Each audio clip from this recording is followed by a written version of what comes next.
Im Wiener AIDS-Hilfehaus wird ein umfassendes Betreuungsprogramm für betroffene Menschen angeboten.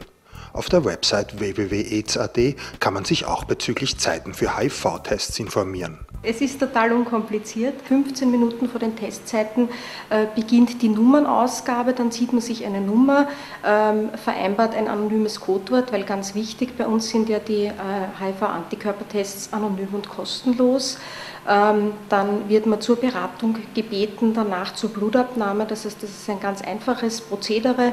Sie müssen Ihren Namen nicht sagen und es ist ganz unkompliziert. Das Betreuungszentrum der AIDS-Hilfe bietet unter anderem ein vielfältiges Workshop-Programm im sportlichen und im Kreativbereich. Ein weiteres Angebot für die Betroffenen ist auch die psychologische Beratung, die bei uns im Haus angeboten wird.